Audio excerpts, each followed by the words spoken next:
Bonjour et bienvenue à vous, chers étudiants, chères étudiantes. Comment allez-vous cette semaine? Semaine 3. Bienvenue à votre podcast préféré. Pourquoi c'est votre préféré? Parce que c'est le seul podcast que vous allez écouter pendant votre bac, c'est sûr. Donc, bienvenue à votre podcast cette semaine. Salutations au passage à qui m'écoutait cette semaine? Ah oui, j'ai Charles William Cloutier qui me disait qu'il écoutait le podcast dans sa roulotte avec une bonne bière. Salutations à Charles William. Qui d'autre? Alicia Dupuis, qui, elle, nous écoute sur sa chaise longue sous un arbre. Ça fait rêver, tout ça. Et Marie-Ève Deschaines aussi, qui, elle, nous écoute en courant. Donc, essayez de garder le rythme. Puis justement, parlant de rythme, ça sert un peu à ça. Ces podcasts vous permettent de suivre le cours, garder le rythme en écoutant un podcast une fois par semaine. Je vous rappelle les thèmes du cours. Des fois, j'aborde des passages même du cours. Puis, je vous annonce un petit peu les tâches que vous avez à faire. C'est la façon plus simple pour vous de rester bien branché avec ce cours. OK, la semaine passée, intro au module 2, on a abordé plusieurs questions, des questions de vocabulaire, je dirais surtout. Aujourd'hui, vous devriez être plus familier avec des notions comme déontologisme, éthique de la vertu, rappelons-le, et conséquentialisme plutôt. Tout ça, ça devrait être un peu plus clair pour vous. Quoi d'autre que j'ai publié la semaine? Ah, il y avait un autre épisode extra sur les instructions concernant vos évaluations de cours. Donc, si pour vous, c'est pas tout à fait maîtrisé ce que vous avez à faire là, dans vos différents travaux et évaluations, allez écouter cet enregistrement-là aussi. Donc, avec tout ça, vous avez un vocabulaire, vous savez mieux un peu où on s'en va, puis on est prêt à sauter dans le volume 3, ou plutôt le module 3 de ce cours.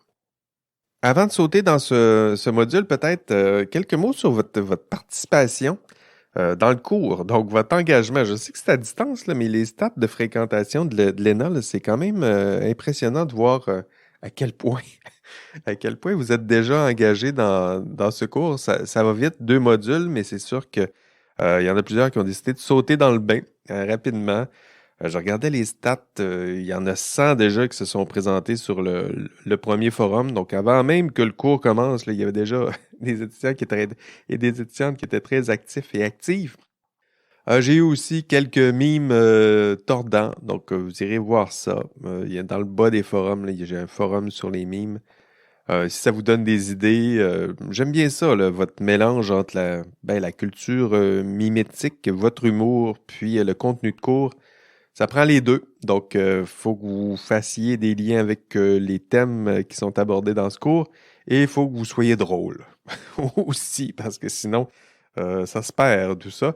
Mais la plupart du temps, là, c'est toujours de très bon goût, drôle. C'est sûr, en même temps, là, il y a la culture mimétique là, qui a sa propre culture. Donc, je dis pas qu'il faut que ça soit très universitaire. Le but, c'est que ça soit collégial et amusant, là, si ça vous tente de partager tout ça. Puis je vais republier ça là, sur la page Instagram du cours.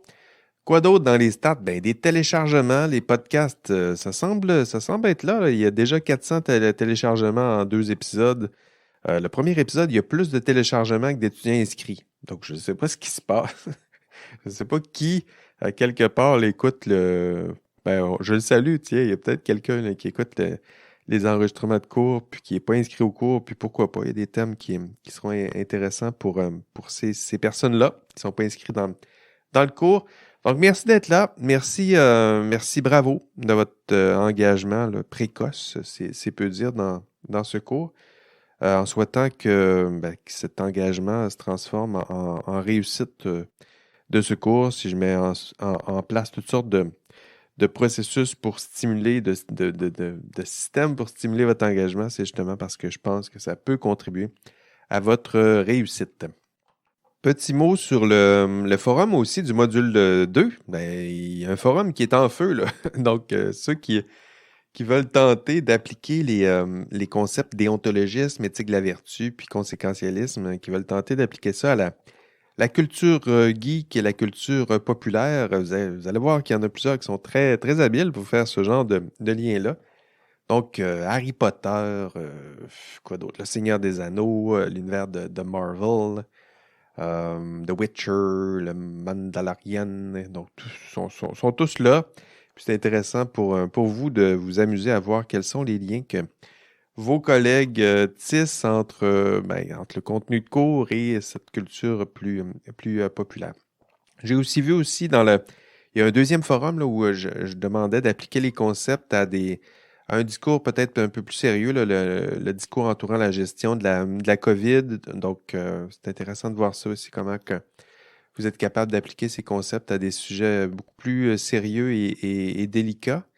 Puis justement, je pense que c'est le fun aussi de lire un contenu très rigoureux et analytique à propos de thèmes qui sont souvent dans l'espace public. Là, c'est assez polarisé. Donc, ça fait du bien. En tout cas, moi, ça me donne un grand bol d'air là, de voir enfin des commentaires et des analyses assez poussées et rigoureuses, puis philosophiques à vos heures concernant ces sujets. Donc, il y a plusieurs sujets là, qui sont délicats. Puis ça fait du bien. Ça fait du bien de sortir un peu du ton facebookien et twitteresque, là. Donc, Twitter, Facebook, là, c'est le fun, mais des fois, le débat est un peu trop intense, un peu trop polarisé, je dirais, pour moi. Donc, ça fait du bien de vous lire. Encore une fois, bravo pour votre engagement très tôt dans la session. Ça risque de vous aider éventuellement. OK, module 3. Non, tiens, dernier mot. Parlons des travaux d'équipe. C'est peut-être la dernière chose avant de sauter dans le module 3. Je vous rappelle que vous avez jusqu'à vendredi. Donc, c'est ce vendredi-là. C'est là, 17 heures pour faire vos équipes. Puis, si vous n'avez pas d'équipe, ben, on s'en fait pas, là. Je vais vous ajouter une équipe déjà constituée ou je vais vous faire une équipe. Le but, c'est de sauter rapidement dans le TP1 parce que le TP1, lui, il est à remettre très bientôt aussi. Ce sera le TP1, c'est jusqu'au 21 mai, donc à 23h59. Donc, il y a plusieurs équipes là, qui ont déjà commencé à travailler sur le TP1, puis c'est une très bonne idée. Puis, je vous invite à me partager aussi votre document. Donc, partagez votre document avec les membres de votre équipe, mais ajoutez-moi aussi. Là, moi, j'aime bien voir, faire un suivi de ce qui se passe, voir qui travaille moins aussi. Puis ça me permet aussi d'éditer au besoin, de répondre peut-être plus rapidement à vos questions directement dans le document. Je privilégie Google Docs, puis Microsoft Teams. Donc, utilisez ces deux logiciels. Je sais qu'il y en a qui souhaitent utiliser, comment ça s'appelle? LaTeX Overleaf, là. Donc, c'est souvent des étudiants en informatique, d'ailleurs. Donc, je comprends que c'est un outil qui est peut-être plus pertinent pour vous. Entre autres, là, je sais que c'est un outil qui permet beaucoup plus aisément de faire des formules, donc des formules mathématiques. Je sais que le format est plus stable et plus beau aussi quand on travaille avec ce genre de logiciel-là. Mais je dirais que dans le monde du travail, on travaille surtout avec Word, Google Docs, Teams. Donc, je vous invite à utiliser ces outils-là, entre autres pour moi, là. Puis pour mon auxiliaire aussi, des fois, je réussis à me débrouiller avec Overleaf, mais mes auxiliaires sont souvent beaucoup plus à l'aise avec Google Docs, avec Teams, avec ce genre d'outils-là. Le monde du travail, d'ailleurs, travaille plus souvent avec ce genre d'outils-là que LaTeX Overleaf, malgré toutes ces belles qualités. Donc, trouvez-vous un logiciel pour partager avec moi, un logiciel dans lequel vous allez pouvoir travailler, puis sur lequel je vais pouvoir faire le suivi, voir l'historique, encore une fois, voir qui travaille un peu moins. Puis travailler en équipe dans ce seul document, ça simplifiera les choses. Je vous rappelle que vous avez jusqu'à vendredi 17 heures pour cette semaine pour faire vos équipes et jusqu'au 21 mai à 23h59 pour remettre votre TP1. Lequel TP1, c'est quoi? C'est un problème éthique que vous avez vous-même trouvé et conçu. Un problème éthique concret, réaliste, un problème éthique que vous allez devoir résoudre dans votre TP2. OK, module 3 maintenant. Êtes-vous prêts? 1, 2, 3, c'est parti. Donc, rappelez-vous, au cours 1, on a vu un vrai beau problème éthique. C'est celui de Karen Duhamel. Donc, maintenant, vous le connaissez bien. Et je vous disais à l'époque que mon objectif, c'était de vous plonger dans un vrai problème éthique, donc vous démontrer que les problèmes éthiques, mais ça existe dans le monde du travail. Mais je ferai la nuance suivante, c'est-à-dire que le problème rencontré par Karen, c'est un problème qui est très rare. Heureusement, en fait, on souhaite que ce soit toujours aussi rare, là. Vous vous rappelez de la situation, il ne faudrait pas que ça se produise à toutes les 2 jours, là. Un petit lundi matin, on en souhaite d'autres. Donc, dans ce module 3, ce sera un peu différent, c'est-à-dire que j'aimerais aborder avec vous tenter de vous démontrer que oui, les problèmes éthiques existent. Puis sinon, ben, pourquoi vous donner un cours d'éthique, hein, si ces problèmes n'existent pas? Mais je vais tenter de démontrer aussi qu'ils ne sont pas si rares que ça. C'est-à-dire, je vais me concentrer justement sur les problèmes qui ne sont pas nécessairement rares, qui sont plus fréquents, qui sont peut-être moins spectaculaires et passionnants que celui de Karen, mais il y a quand même des problèmes éthiques qui sont là, qui sont fréquents. Puis c'est ces problèmes-là qui m'intéressent davantage parce qu'ils sont peut-être plus petits, peut-être moins graves, mais en même temps, étant donné leur nombre et leur fréquence, ben, ça peut créer des problèmes dans ce système. En fait, c'est ce qui m'intéresse. Il y a certains types de problèmes qui ne sont pas rares. Puis c'est exactement ce genre de problème-là qu'on va tenter de cibler dans ce cours. Ce sont des problèmes qui, je le disais, sont pas assez graves pour être détectés ou être dénoncés, puis souvent, ils ne seront pas sanctionnés. Mais ces petits problèmes sont quand même problématiques, des problèmes problématiques, parce que c'est la somme de tout ça. C'est-à-dire qu'une fois qu'ils sont cumulés, étant donné leur nombre, leur fréquence, la nature de certains des problèmes, parfois ça peut causer des problèmes au système qui est le système professionnel. Ça peut causer des problèmes qui sont peut-être plus graves que les gros problèmes graves et sanctionnés. Des fois, on s'inquiète de tout ça. Là, il y en a un ingénieur qui s'est fait prendre, puis on l'a trouvé, on l'a sanctionné. Oui, évidemment, ça nuit au système, mais que faire de ces petits problèmes éthiques mal résolus, de ces petits manquements, fautes qui, pas suffisamment graves pour être dénoncés, mais lorsque, encore une fois, cumulés, la somme de tout ça, ça peut être néfaste, sinon délétère, tiens, pour le système professionnel. Donc ça fait partie de ma démonstration dans ce module 3. J'aimerais aussi, et surtout dans ce module, vous convaincre, en fait, tenter de vous convaincre que vous faites aussi partie du problème. Donc ça, toi, là, oui, toi, là, qui est en train de courir puis de m'écouter avec ta bière dans la roulotte, ou dehors, au grand vent en plein été, ben oui, toi aussi, tu fais partie du problème. Puis ça, c'est peut-être le passage intellectuel le plus difficile, je dirais, à admettre qu'on fait partie d'un problème. Hein? Euh, Puis, c'est nécessaire de vous démontrer que vous faites partie du problème. Sinon, pourquoi, toi, tu aurais besoin de suivre ce cours? Donc, oui, toi aussi, toi qui m'écoutes distraitement, là, lâche ton sel. Lâche ton sel. Toi aussi, tu fais partie du problème. Puis, nous y reviendrons un peu dans ma démonstration. Plusieurs questions dans ce module 3.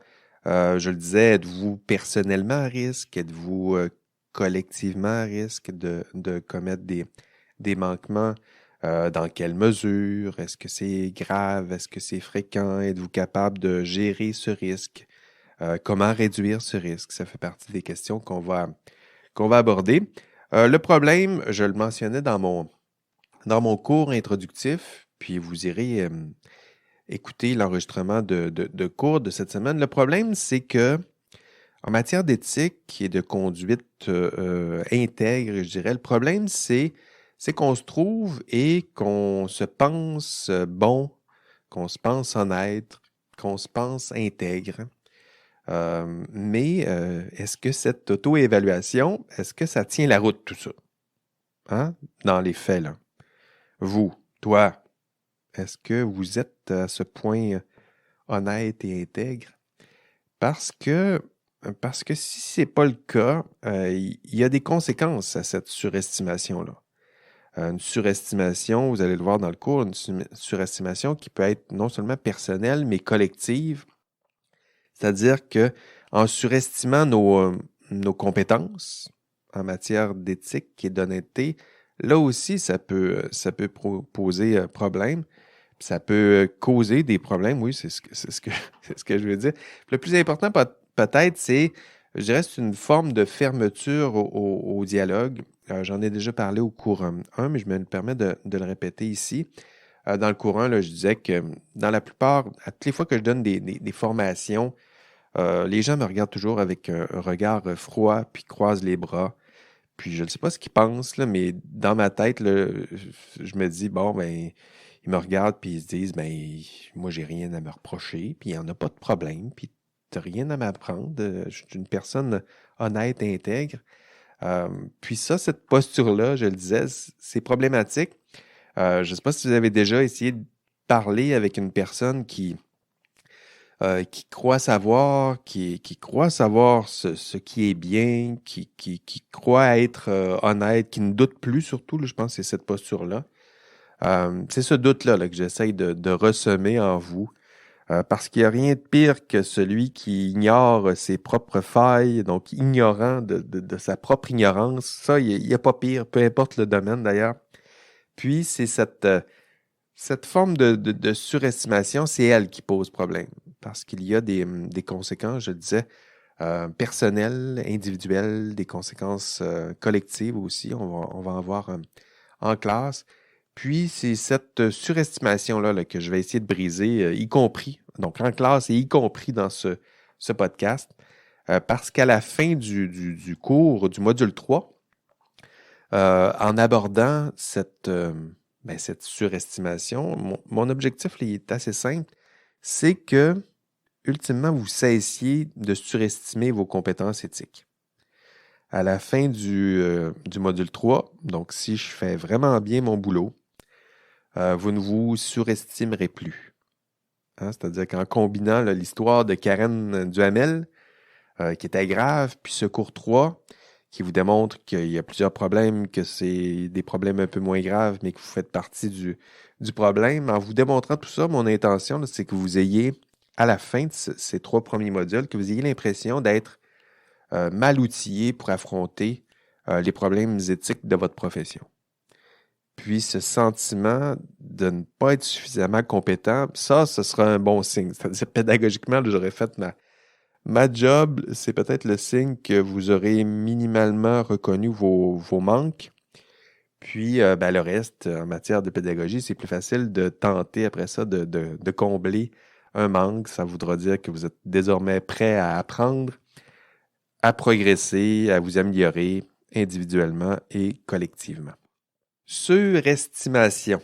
Donc, c'est un des problèmes de ce module. D'ailleurs, parenthèse, cette surestimation, là, c'est pas juste en matière d'éthique.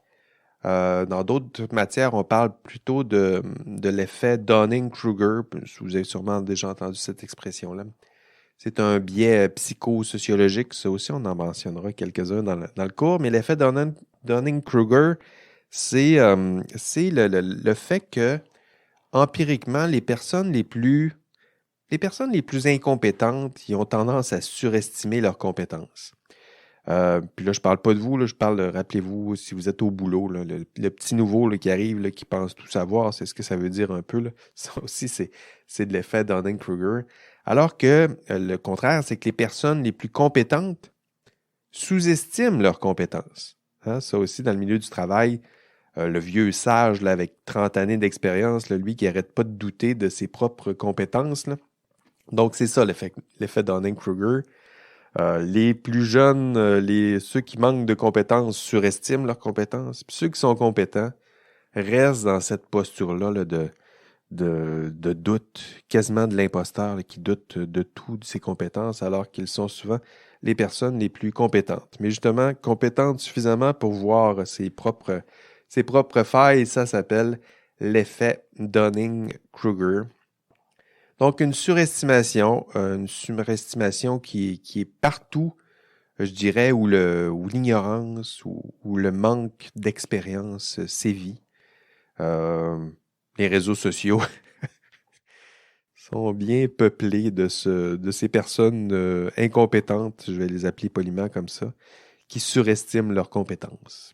Non? Avez-vous déjà vu ça? J'ai quelques exemples en tête, mais je suis sûr que vous avez les vôtres. Donc, au module 3, pour vous démontrer que vous n'êtes pas aussi honnête que vous le pensez, on va explorer un premier terrain. Vous irez voir l'enregistrement de cours. Le premier terrain qu'on va explorer, c'est la triche. La triche sur les bancs d'école, sur les bancs universitaires. Hein, trichez-vous à l'université, vous? As-tu triché, là, toi, là, lors de la dernière pandémie, là? Hein? Les cours à distance, ça s'est bien passé ou il y a eu quelques triches remarquées par vous, évidemment, autour de vous? Euh, Pourquoi au juste vous avez triché? Ben, pas toi, mais pourquoi ont-ils triché autour de toi? Hein? C'est quoi les causes de cette triche? Pourquoi vous avez triché? Est-ce que c'est quoi? C'est pression de performance, peut-être, manque de temps, des objectifs qui étaient peut-être élevés, difficulté de la tâche, manque de compétences, peut-être, influence des pairs, très certainement, là, lorsqu'on remarque autour de nous, tout le monde fait ça. Quoi d'autre? Surcharge de travail. Donc, vous voyez, là, des pressions qui sont là. Puis vous, mais maintenant, vous pouvez constater si vous êtes à risque dans un tel contexte et si vous avez tendance à succomber face à ces différentes pressions. Parce qu'on va le voir vous allez voir dans l'enregistrement de cours, puis désolé de le redire ici, ces mêmes pressions, elles risquent de se reproduire dans l'exercice de votre future profession. Hein, dans le milieu de travail, écoutez, de la pression de performance, manque de temps, manque de compétences, des objectifs trop élevés, des tâches trop difficiles, surcharge, l'influence des pairs, ça aussi, ça existera dans l'exercice de votre profession. Donc, la triche, pourquoi on triche? Puis, est-ce qu'on triche à l'université? Ben, les chiffres que je vais vous présenter dans l'enregistrement de cours, vous allez voir, ça fait frémir le vice-doyen aux études à toutes les fois que je lui en parle, parce que moi, je m'amuse à lui montrer les chiffres. En classe, je demande ça des fois, là. Avez-vous déjà triché à l'université?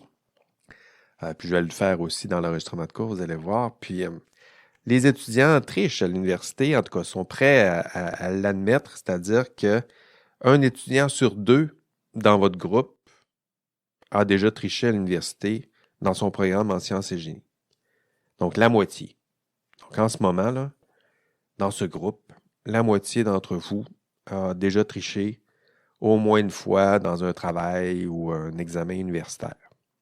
En fait, c'est peut-être un peu plus, puisque une personne sur deux admet avoir déjà triché. Donc, c'est un pourcentage de personnes qui sont prêts à admettre qu'ils ont déjà triché. Puis, il faut bien reconnaître qu'il y a peut-être un peu plus, là. Parmi ceux qui ont déjà triché, peut-être que certains ne sont même pas prêts à l'admettre de façon anonyme dans le cadre d'un cours universitaire. Donc, 1 sur 2. Évidemment, c'est la moitié des étudiants qui n'écoutent pas le podcast. Hein? C'est ça. C'est sûrement ça. C'est sûrement pas toi non plus qui as triché. Hein? Ben non, c'est pas toi. Mais 1 sur 2 a déjà triché à l'université. Donc, 1 sur 2 risque de tricher dans l'exercice de sa profession. Hein, pour les mêmes raisons, les mêmes causes. On le voit, là, ça se répète d'un milieu à l'autre. Et pourquoi pas 1 sur 2 aussi, ce serait logique, dans l'exercice de la profession. Puis, gageons que ces personnes se disent et se croient intègres et honnêtes. Hein, je le disais, ça fait partie du problème, c'est-à-dire que la grande majorité des petits manquements, des petites fautes, des petites triches ordinaires qui sont tolérées, elles sont commises par des gens comme vous et moi, qui se disent et se croient honnêtes. Hein, des gens comme vous et moi, puis j'hésite pas à me mettre aussi dans ce lot. Donc, je le sais que ça pourrait être tentant pour vous de vous dire, ben là, ça va être différent dans le monde du travail. Là, je suis à l'université, je suis en train d'apprendre, mais ça sera pas pareil. Dans l'enregistrement de cours, vous allez voir, là, les résultats empiriques au travail, c'est les mêmes, là. C'est-à-dire que c'est la même proportion, c'est 50%. Donc, 50% d'entre vous, dès que vous allez être dans le monde du travail, il y en a plein des petits manquements dans le monde du travail. 50%, au moins une fois, vont... c'est quoi les manquements? C'est mensonge, vol, un petit crayon, une petite chaise, pourquoi pas, petite affaire, là, des petits vols, violation des politiques internes, violation des politiques en matière de sécurité, santé, qualité, ça arrive, ça. Des comportements inappropriés de toutes sortes, harcèlement, discrimination, violence psychologique, c'est fait par des personnes. Qui? Pas vous, évidemment. Mais 50%, il y en a un d'entre vous qui m'écoute en ce moment, un sur deux qui se trompe, là.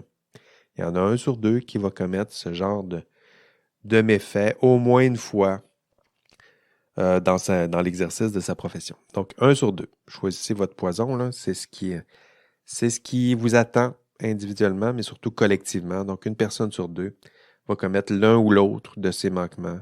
Un sur deux. Mais pas toi, évidemment. On verra. Donc, un sur deux, pédagogiquement, là, ce constat-là, il est important parce que la conclusion, c'est que vous êtes à risque. Hein, toi aussi, tu es à risque. Vous êtes toutes et tous sensibles à ce contexte, ce genre de contexte de risque là, où on accroît les pressions sur vous. Vous avez déjà pris de bonnes et moins bonnes habitudes pendant votre formation à l'université. Il y a de fortes chances que ces habitudes se répètent dans l'exercice d'une profession. Puis en plus, ben, vous vous surestimez. Puis, alors que la réalité, là, dans l'exercice de votre profession, la réalité, c'est que vous connaissez mal les règles, vous ne connaissez pas les normes, vous connaissez très mal les attentes éthiques associées à votre milieu de travail, vous connaissez mal les obligations associées à votre profession, votre code de déontologie, vous ne l'avez pas encore consulté, vous connaissez mal vos droits, vos obligations, les règles, les normes qui balisent l'exercice de votre rôle. Donc, vous connaissez mal tout ça, mais vous dites que vous êtes bon, puis vous vous croyez compétent. Puis je le disais, donc pédagogiquement, là, c'est un constat important. Si vous pensez être compétent, si vous pensez être à l'abri du risque, je perds mon temps et vous aussi, vous perdez votre temps. Hein, c'est-à-dire que j'essaye de vous enseigner. Puis si vous n'êtes pas assez ouvert à ce genre de constat ou prêt à accueillir des nouvelles informations, de nouvelles formations, ben à ce moment-là, vous perdez votre temps, puis moi aussi. Je parle un peu dans le vide si tel est le cas. Mais si vous acceptez cette mission, hein, d'ici la fin de ce module et d'ici la fin de ce cours, mais si vous acceptez l'hypothèse que vous êtes collectivement et personnellement à risque, vous avez personnellement et collectivement des failles, si vous acceptez tout ça, alors on va pouvoir travailler ensemble à cerner davantage mieux le problème et trouver ensemble des pistes de solutions parce qu'évidemment, il va falloir y arriver éventuellement, trouver des pistes de solutions. Donc, des pistes de solutions pour tenter de combler vos failles. Il y en a plusieurs failles dont on va en parler dans le cours, dans notre session d'été bien chargée. Il y a plusieurs thèmes qui s'en viennent pour vous. D'ailleurs, spoiler, are coming, attention, là, are coming plutôt. Divulgateur. Dans ce cours d'éthique qui s'appelle Éthique et professionnalisme, il y a plusieurs failles qu'on va aborder dans les prochaines semaines. Module 3, ben, on est dedans. Là. Donc, vous avez tendance à surestimer votre propre intégrité. On est là-dedans. Vous avez déjà triché, vous le ferez encore et pour les mêmes raisons. Ça, vous allez voir, la démonstration est un peu plus... est évidemment un peu plus étoffé en classe dans l'enregistrement de cours. On est toujours dans ce module 3. Plus tard, on va revenir avec d'autres failles au module 8. Je vais tenter de vous démontrer que vous avez tendance à être plus loyal envers votre employeur qu'envers votre ordre professionnel. Puis ça aussi, ça crée des tensions.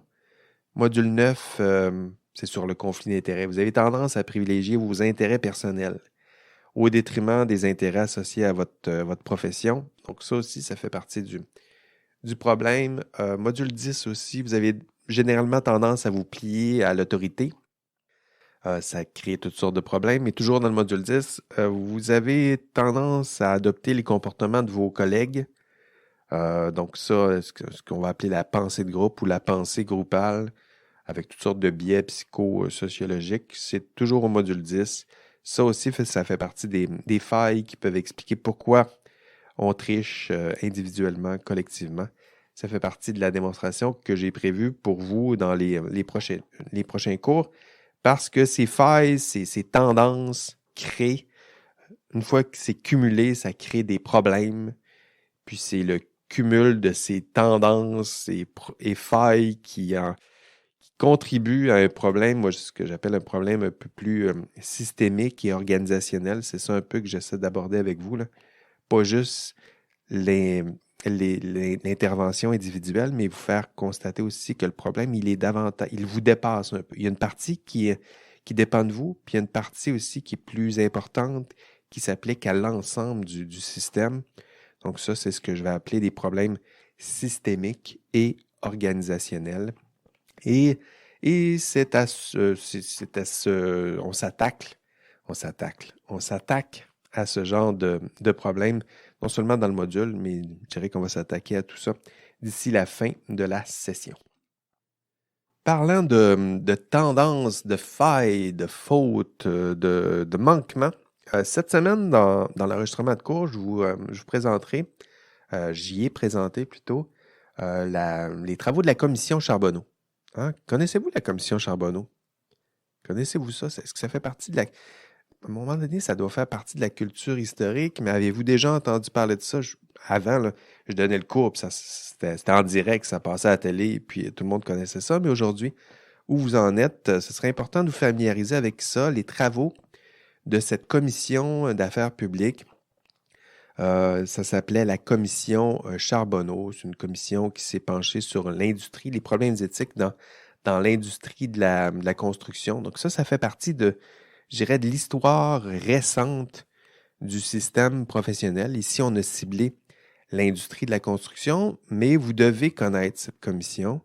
Il y a un module d'ailleurs extra là, que j'ai créé qui est exclusivement consacré aux travaux de cette commission. Puis je vous invite évidemment à consulter ce module puis à vous familiariser avec les travaux de cette commission parce que c'est une commission importante qui a analysé, qui a permis de révéler des problèmes éthiques importants dans l'industrie de la construction. Puis là, vous vous dites, moi, de l'industrie de la construction, ça m'intéresse, j'ai hâte de l'écouter. Ou vous vous dites aussi, mais l'industrie de la construction, ça ne m'intéresse pas pantoute, je ne suis même pas en génie civil. Peut-être, mais je vous invite quand même à vous familiariser avec avec cette commission parce que, évidemment, cette commission-là, elle ciblait exactement l'industrie de la construction, mais les problèmes éthiques qui ont été identifiés sont plus généraux.